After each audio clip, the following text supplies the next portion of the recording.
right now I'm joined by Governor Mark Roscoe. Governor, it's nice to see you.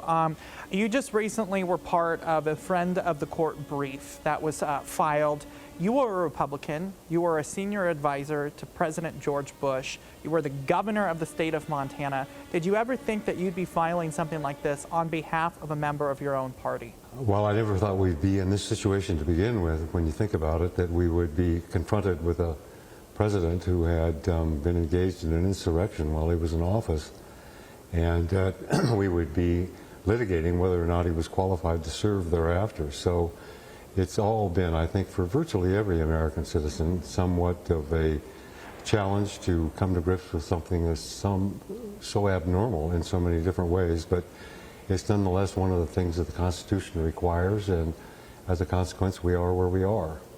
Governor, I want to talk to you about a couple of things that you and I discussed the last time we talked. You said there were 4 qualifications to be the President of the United States, and those are 4 qualifications that you hold near and dear when looking at a candidate. Walk me through those 4 qualifications and why we are at the point we are at now with you signing on board to this brief. Well, first of all, it's important to note that nobody has a right to run for office, to be a candidate. You don't gain access to a ballot unless you qualify. And there are qualifications set forth in the United States Constitution for the office of the President. And one of them is you have to be 35. I'm certain most people have heard these qualifications. You also have to have lived in the country for 14 consecutive years as a resident. And you have to be native born. And there's a 4th condition that was added in 1868 in the 14th Amendment, and that's called Section 3 of the 14th Amendment. And that says, in essence, that if while you were in office you swore an oath to support and protect and preserve the Constitution, and you thereafter were involved in an insurrection that betrayed your office, and it was an insurrection against the Constitution, then you are banned from ever being able to run for that office again. You don't qualify. So this is a qualification process, and that's something that's been a part of our constitutional system from the very beginning for 235 years. A lot of people have been disqualified over the years, but never a president. And in Montana, for instance, in 2018, there were 8 different candidates, legislative candidates, that were disqualified. So the burden is on the candidate to prove they meet the qualifications. And the Secretary of State or the Chief Elections Officer in whatever state, if that's what they're called, is usually the Secretary of State, has to determine whether or not you have the proper qualifications.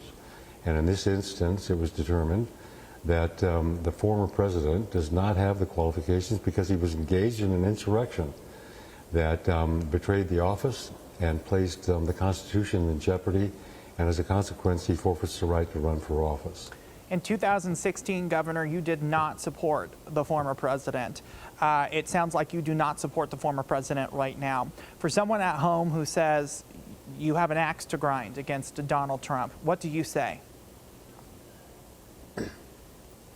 Well, I would say that there's a hierarchy of values for all of us as a citizen or an office holder when we live in this free society with the democracy and the democratic republic that we share, that requires you to focus upon, first of all, your country and upon the United States Constitution. In fact, I took an oath to do that when I served in this office, and it essentially provides you to protect and support and defend the Constitution with fidelity under any circumstance. So this hierarchy of values that we are obliged to as citizens and as office holders requires that we pay our primary loyalty to our country, not to our party. And as a consequence, party has absolutely nothing to do with making certain you comply with the Constitution. As a matter of fact, when the Constitution was passed, the framers disdained parties because they were fearful about them creating factions, and out of those factions ultimately coming autocracy and tyranny. And so as a consequence, my answer is very simple.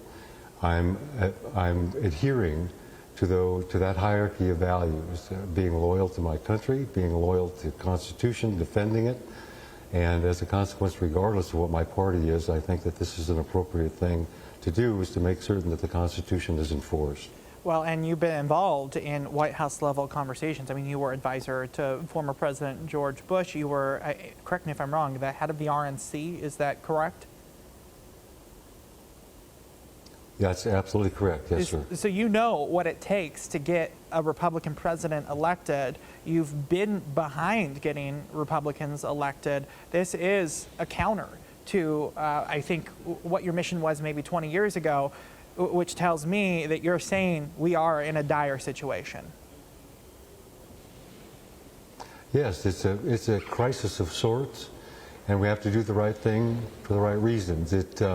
It's not going to be easy for anybody to display the leadership that they need to display under these circumstances, but in my judgment, there are members of Congress, leaders all throughout from both parties, who need to focus upon the people they serve rather than the prolonging of the individual parties being in power.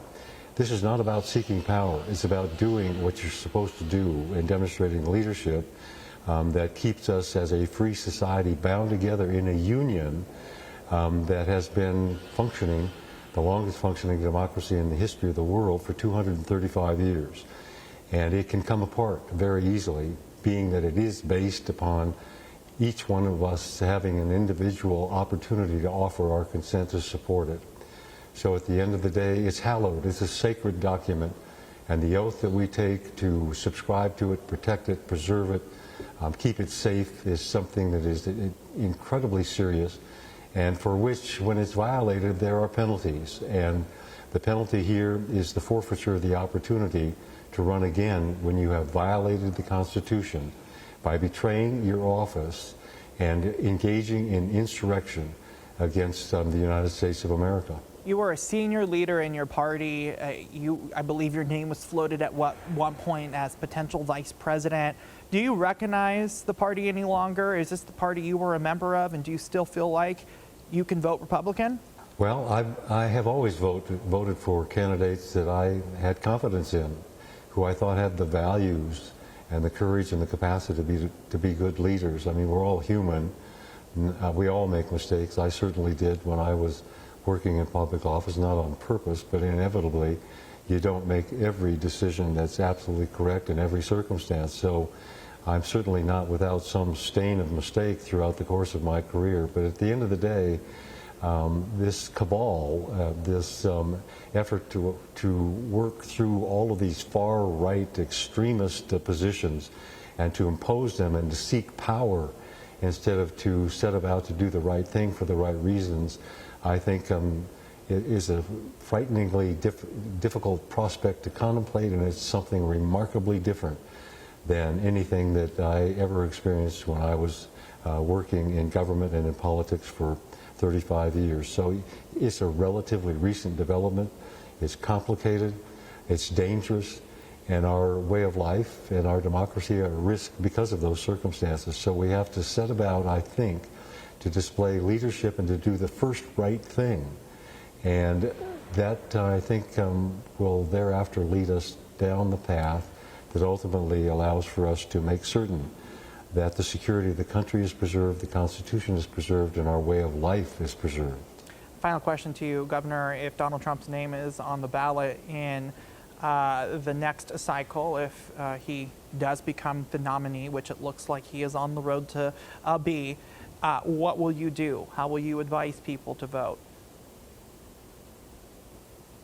I will do everything in my power to make certain to argue the cause that Donald Trump should never be president again.